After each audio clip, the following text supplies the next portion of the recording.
اب ذرا سوچئے، سعودی عرب کے مسلمانوں کا ایمان چیک کیجئے، متحدہ عرب امارات کو لیجئے، دوسرے عرب دیشوں کو لیجئے، مصر کو لے لیجئے، غزہ پٹی میں جنوسائیڈ جاری ہے اور یہاں کے مسلمانوں نے، یہاں کے شہریوں نے کبھی ہمت ہی نہیں دکھائی، کبھی جرأت ہی نہیں کی پروٹیسٹ کرنے کی، حوصلہ دکھانے کی، اور یہ تو بہت دور کی بات ہے کہ وہ غزہ پٹی پہنچ جائیں گے، جنوسائیڈ کو روکنے کی کوشش کریں گے، اسرائیل کے خلاف جنگ لڑنے میں کوئی حصہ داری دکھائیں گے، ایسی تو امید ہی نہیں کی جا سکتی۔ ہاں، یہ کوششیں کی ہے یورپ کے لوگوں نے، ترکی کے کچھ لوگوں نے، اور ان لوگوں نے فریڈم فلوٹیلا کے جہاز کے ذریعے یعنی میڈلین سی کے ذریعے غزہ پٹی پہنچنے کی کوشش کی، پہنچ گئے تھے لیکن اسرائیلی آرمی نے کڈنیپ کر لیا تھا۔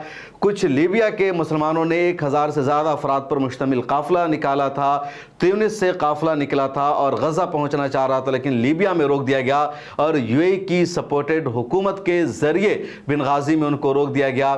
یا پھر یورپ کے لوگوں نے ہی مصر پہنچ کر غزہ پہنچنے کا پلان بنایا تھا پچھلے جون کے مہینے میں، لیکن مصر کی حکومت نے، مصر کی سویلین نے پورے قافلے پر حملہ کر دیا، ان کو واپس جانے پر مجبور کر دیا۔ تو یہ مسلمانوں کی تاریخی سچائی ہے، یہ حقیقت ہے۔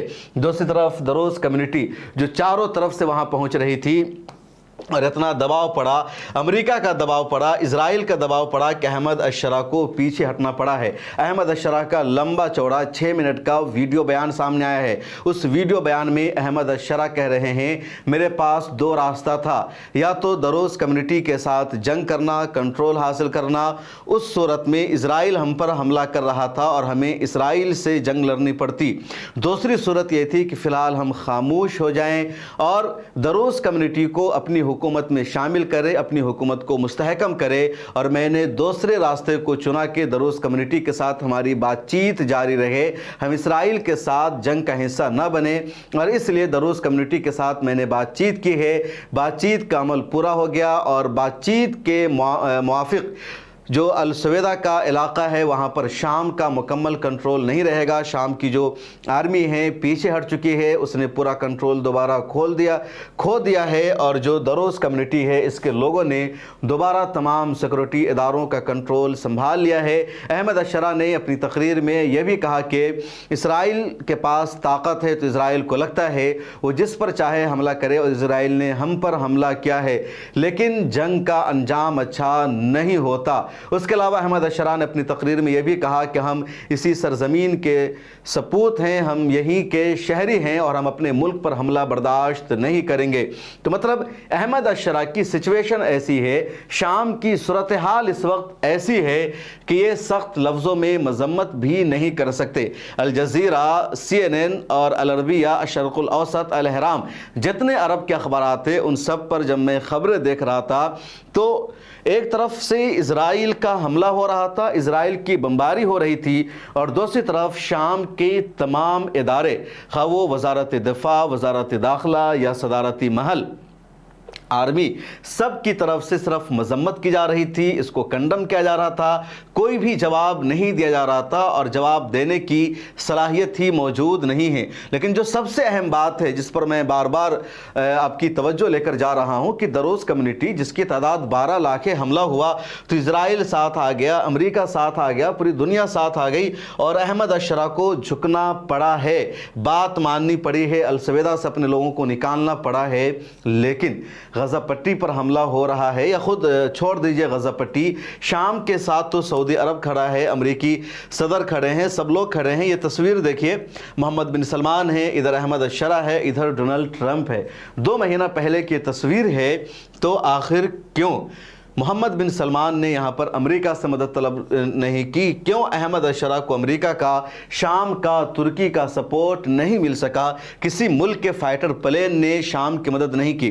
شام کے پاس اس وقت کوئی ایئر ڈیفنس کا سسٹم موجود نہیں ہے، اس کے پاس ایئر فورس موجود نہیں ہے، میزائل نہیں ہے، کچھ بھی طاقت لگتا ہے نہیں بچی ہے۔ لیکن سعودی عرب سے طاقت مل سکتی تھی، امریکہ سے طاقت مل سکتی تھی، ترکی سپورٹ کر سکتا تھا، لیکن کسی نے کوئی سپورٹ نہیں کیا، اور 12 لاکھ میں سے جو چند لاکھ کمیونٹی موجود ہے اس کے سامنے جھکنا پڑا۔ احمد الشرع نے بار بار کہا کہ ان کا منصوبہ یہ ہے کہ جو موجودہ شام ہے وہاں ایک مستحکم حکومت ہو, سرکار اسٹیبلش ہو جائے, الگ الگ قبائلوں کی الگ الگ گروپ کی سرکار نہ رہے. شام ایک ایسا علاقہ ہے جہاں مختلف گروپس کی سرکار بنی ہوئی تھی. یہ پورا سیریا کا علاقہ ہے, اور سیریا کا ایک علاقہ جو ترکی سے ملتا ہے. ادھر الگ گروپ کی حکومت تھی, ادھر داعش کی حکومت تھی, ادھر الگ گروپ کی حکومت تھی, اور تقریباً احمد الشرا نے اب سب کو ملا لیا ہے.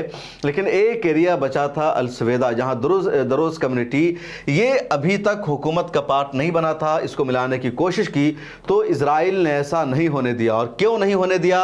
کیونکہ دروز کمیونٹی کو اسرائیل سپورٹ کرتا ہے. اس کے ذریعے اسرائیل یہ چاہتا ہے کہ شام میں کوئی بھی ملٹری طاقت کھڑی نہ ہو سکے, شام اسرائیل کے لیے خطرہ نہ بن سکے, کیونکہ پوری دنیا یہ بات جانتی ہے کہ فلسطین کی آزادی کا جو راستہ ہموار ہوگا تو شام کے ذریعے ہی. یہ اسرائیل ہے جو دراصل آکیوپائڈ فلسطین ہے, فلسطین کے سرزمین پر بنا ہوا ہے, غزہ ہے. تو لمبا چوڑا جو اسرائیل کا سرحدی علاقہ ہے وہ شام سے ملتا ہے, ادھر جورڈن سے ملتا ہے.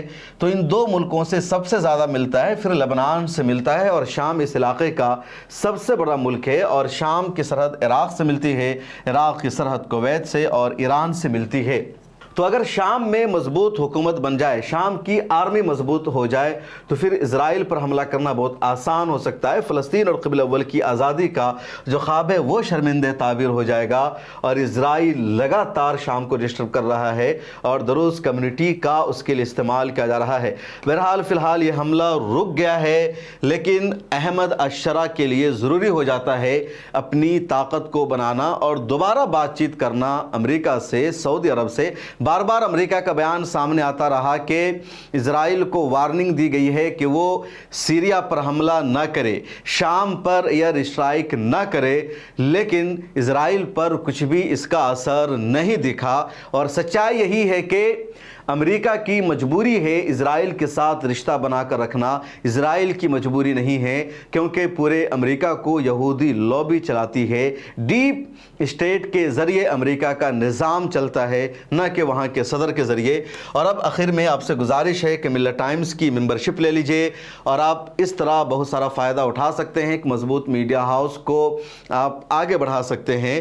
تو ملت ٹائمز کو مضبوط بنائیے. اس QR کوڈ کو اسکین کیجئے, یا ڈسکرپشن میں ایک لنک موجود ہوگا, اس پر کلک کیجئے. جیسے آپ یہاں کلک کریں گے یہ پیج کھل کر کے آئے گا. 4-5 پلان موجود ہے, آپ کو صرف 99 روپے کا پلان لینا ہے. اور تقریباً ابھی تک 120-30 لوگ ممبر بن چکے ہیں, اور ان سبوں نے یہی پلان لیا ہے. آپ 500 کا لے لیجئے تو اور اچھی بات ہے, دل سے دعا نکلے گی آپ کے لیے. تو بہرحال 99 روپے کا پلان لیجئے, سبسکرائب ناؤ پر کلک کیجئے, ای میل ID ڈالیے, فون نمبر, نام لکھنا ہے, اس کے بعد پے ناؤ پر کلک, پروسیڈ ٹو پے پر کلک کریں گے تو اس طرح کا پیج کھل کر کے آئے گا. یہاں آپ کو اپنا UPI ID یا موبائل نمبر ڈالنا ہے جو آپ کے UPI ایپ سے لنک ہے, مطلب گوگل پے, فون پے, پے TM سے لنک ہے. پے ناؤ پر کلک کریں گے, یہ نوٹیفیکیشن کھل کر کے آ جائے گا. اور اپروو آٹو پے پر کلک کر دینا ہے, یا فون پے یوز کرتے ہیں تو اس طرح کا آپشن آئے گا, ایکسیپٹڈ پر کلک کرنا ہے, اور اس طرح آپ بن جائیں گے ملت ٹائمز کے ممبر. تو ابھی اس کو کیجئے, اپنے دوستوں سے بھی ریکویسٹ کیجئے, سوشل میڈیا پر, فیس بک اور اپنے واٹس ایپ پر بھی اپنی ممبرشپ کا آپ اسٹیٹس لگائیے. پھر ملاقات ہوگی. اللہ حافظ. ملت ٹائمز آپ کے لیے لے کر آیا ہے سبسکرپشن پروگرام. ڈسکرپشن میں موجود لنک پر کلک کریں, یا یہاں دیا گیا QR کوڈ اسکین کریں, جس کے بعد ایک پیج کھلے گا جہاں آپ 99 روپے کا یا کوئی دوسرا پلان چن سکتے ہیں. پھر سبسکرائب ناؤ پر کلک کریں, اس کے بعد اپنا ای میل, فون نمبر اور نام درج کریں اور پروسیڈ پر جائیں. ایک نیا پیج کھلے گا جہاں آپ کو اپنا UPI ID ڈالنا ہے. پھر فون پے, گوگل پے یا پے TM پر جائیں, اور وہاں جو نوٹیفیکیشن آیا ہے اس کو اوکے کر دیں. بس آپ بن جائیں گے ملت ٹائمز کے سبسکرائبر اور خصوصی ممبر.